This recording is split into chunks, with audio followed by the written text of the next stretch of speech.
Mr. Cummings. Thank you very much. Secretary Rumsfeld, I want to ask, how is it possible you didn't know before May 20th that Corporal Tillman died by friendly fire? At our last hearing, we developed a chart, which I'll put up now on the wall.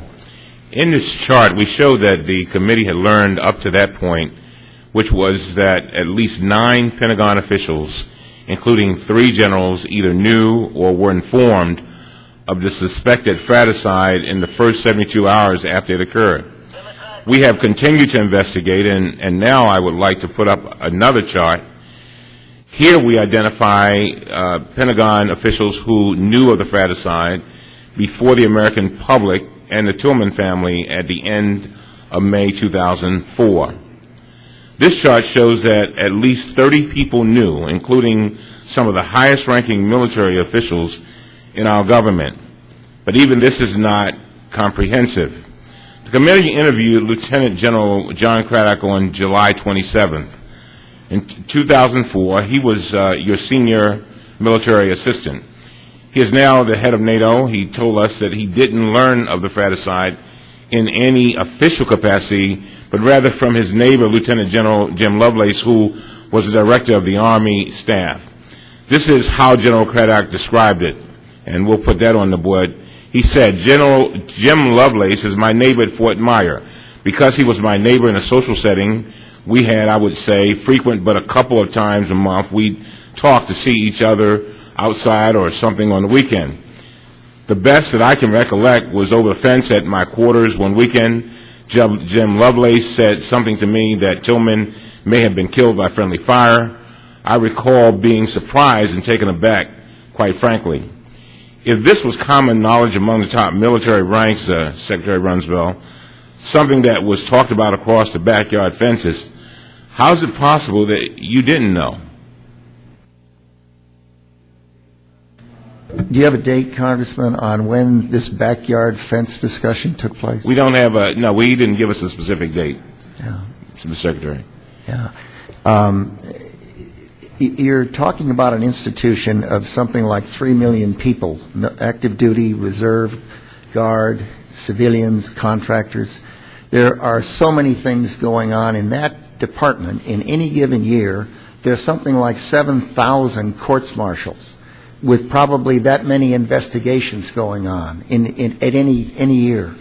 It isn't possible. It's like a city of 3 million people. It's not possible for someone to know all the things that are going on. I understand, Mr. Secretary. Believe me, I would not be asking you these questions if it were not for the fact that we had a hero here, one that you were well aware of, and so I thought maybe you might have knowledge of it. But let me. I don't want my time to run out because I want you. I've got a more pointed question that I want to get to. At our hearing in April, Pat Tillman's mother, Mary Tillman, and this is one of the most wrenching hearings I've been attended since I've been here 11 years, was asked about the possibility that you didn't know, and this was her response. And I want you to listen to this. This is from a mother whose son had been killed in war. She said, I've been doing a lot of reading about former Secretary of Defense Rumsfeld, and I believe just from what I've learned about him as a person and his expectations for his staff, that he would have had this information. I think what Mary Tillman said encapsulates what many Americans feel. It does not seem credible that you didn't know this information. But let me go back to what you said in your opening statement, and I was so impressed with the statement that you said that you put out. You said this, and you wrote it.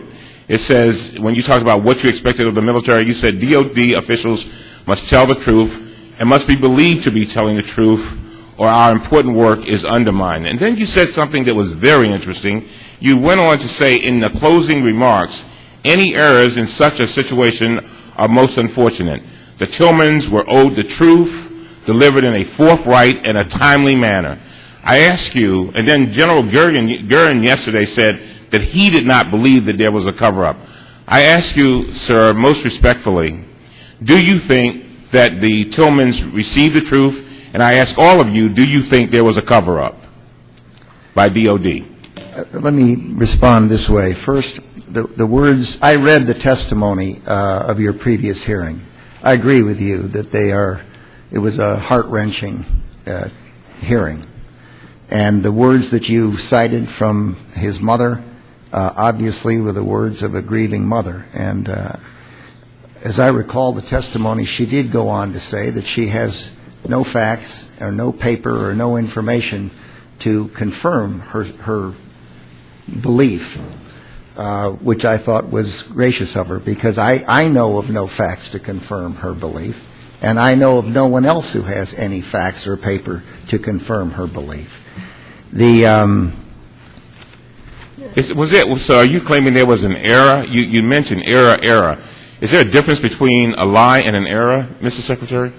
Well, certainly there's a difference between the two, and I don't know how many investigations. Some people have said 5, some 6, some 7, but every single one of them has suggested that it was badly handled and errors were made, but in no instance has any evidence of a cover-up, to use the phrase you used, been presented or put forward. I know of nothing that suggests that. I know that I would not engage in a cover-up.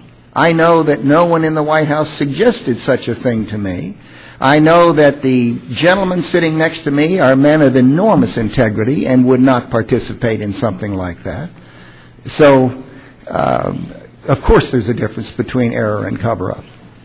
Mr. Cummings, your time is up, but you did ask a question that you wanted all the witnesses to answer. And I guess the question would be, since the information was distorted and